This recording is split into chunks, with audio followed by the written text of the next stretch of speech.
Special creation theory के behalf पे किस प्रकार अलग अलग थिंकर्स ने अपने विचार रखे, जिसमें फादर सोरेज के जो थिंकिंग थी वो बहुत ही ग्रेट सपोर्टर था जो स्पेशल क्रिएशन थ्योरी थी उसका। उसके बाद पेनस्पर्मिया थ्योरी, उस थ्योरी में कुछ अलग ही विचार रखे गए कि life was does not exist on earth but it is come from outside in the form of planetoids, other particles। अब हम आते हैं तीसरी थ्योरी देखते हैं दोस्तों, ये स्पॉन्टेनियस जनरेशन थ्योरी है।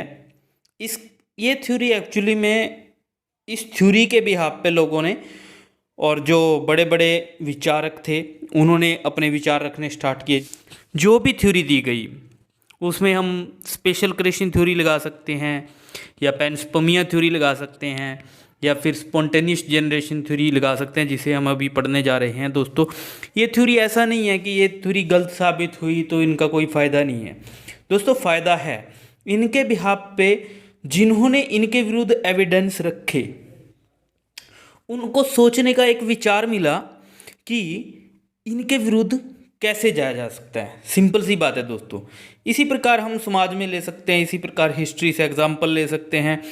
दोस्तों कोई भी चीज़ अगर हम देखें ना, सही मायनों में कोई भी थ्योरी, कोई भी चीज़, कोई भी घटना गलत नहीं होती। जो हो रहा है वो सही हो रहा है।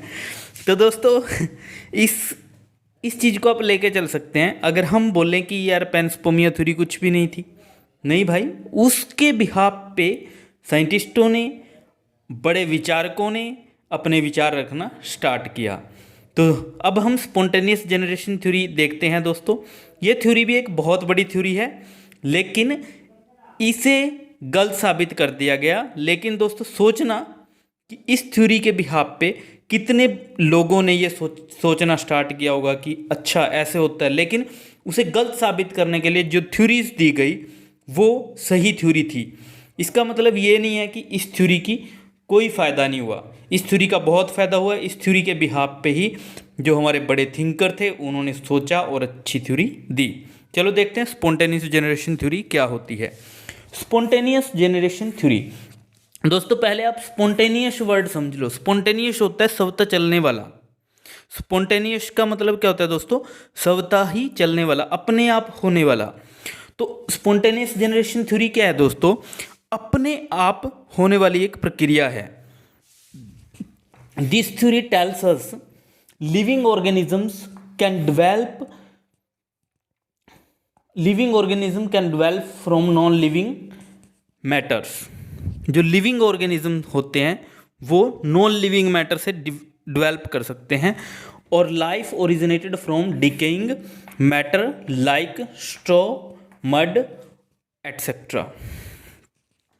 दोस्तों इस स्पॉन्टेनियस जनरेशन थ्योरी ने क्या कहा कि जो लाइफ है वो नॉन लिविंग मैटर से बनी है। एग्जाम्पल के लिए दोस्तों, नॉन लिविंग मैटर को अगर आपको समझना है कि ये कहना क्या चाह रहा है, ये कहना चाह रहा है दोस्तों, आपने एक पत्थर लिया, स्ट्रॉ लिया, भूसा लिया, कोई तिनके पड़े हैं कहीं पर, कहीं गोबर पड़ा है, कहीं पर पत्ते पड़े हैं, तो सड़े गले पत्ते हैं, उनमें से लाइफ जनरेट कर सकती है, ओरिजिन हुआ है। तो दोस्तों देखते हैं क्यों इन्होंने ऐसा कहा होगा। तो इसके सपोर्टर कौन थे दोस्तों? स्पॉन्टेनियस जनरेशन थ्योरी के सपोर्टर कौन थे? Epicurus, Aristotle was the greatest supporter. Epicurus one of the greatest supporter of spontaneous generation theory. दोस्तों वॉल हेलमेंट ने, इन्होंने एक रेसिपी थी दोस्तों स्पॉन्टेनियस जनरेशन की सपोर्ट में। इन्होंने कहा कि in the wall helmet gave the recipe for rat production at home. इन्होंने कहा हम घर में ही चूहों का उत्पादन कर सकते हैं। देखते हैं इन्होंने क्यों ऐसा कहा और किस बिहाफ पे कहा होगा। He told that wheat grains kept in earthen pot. किसी भी दोस्तों मिट्टी के बने हुए बड़े से पॉट में जब हम गेहूं के दानों को रखते हैं, along with the shirt drenched in sweat. दोस्तों पसीने से भीगी हुई एक शर्ट ली, उसको हमने क्या उसको किस में रख दिया दोस्तों? गेहूं के दानों में रख दिया, ठीक है। और इन सभी को एक पॉट में रख दिया। पॉट मतलब कोई भी बर्तन दोस्तों। पहले जैसे आज टंकी होती हैं, अलग अलग नाम अलग अलग जगह में दिए जाते हैं दोस्तों। जो टंकी होती है ये टीन की या लोहे की, आयरन की बनी हुई बड़ी सी, जिसमें हम गेहूँ आटा वगैरह सब कुछ रख सकते हैं, ठीक है। ऐसी मिट्टी के बने होते थे दोस्तों, मिट्टी के बने होते थे, तो उन्हें अर्थन पॉट बोला जाता है। तो उसमें इन्होंने क्या रखा दोस्तों, गेहूं के दाने रखे और पसीने से भीगी हुई एक शर्ट रखी।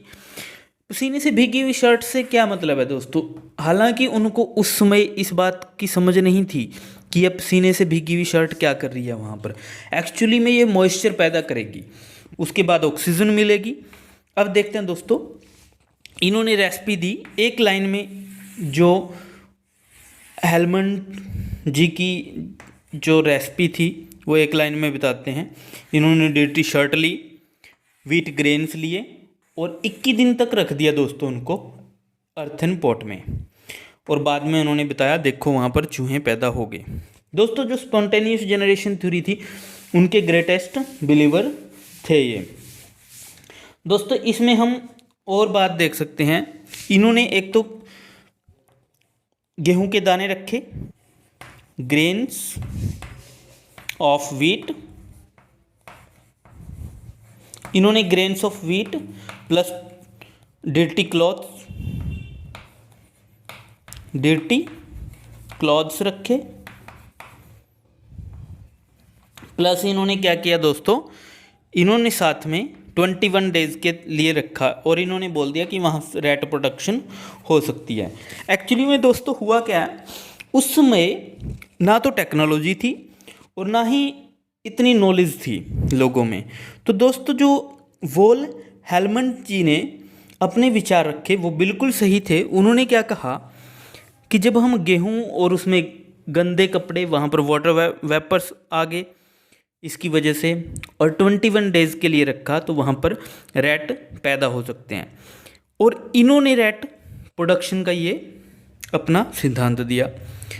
दोस्तों इससे हम क्या कंक्लूजन निकाल सकते हैं, इन्होंने जो देखा, जो महसूस किया प्रकृति से, उसके बिहाफ पे इन्होंने अपने विचार रखे। जो स्पॉन्टेनियस जनरेशन थ्योरी थी दोस्तों, उसमें और क्या बोला गया, इन्होंने कहा कि मक्खियाँ किससे, फिकल मैटर ऑफ एनिमल, जो भी दोस्तों एनिमल्स का गोबर होता है या कोई भी गाद है उनकी, तो उससे क्या दोस्तों मक्खियाँ पैदा हो सकती हैं। और मेंढक के लिए इन्होंने, फ्रॉग्स के लिए क्या दिया, frogs can generated from rain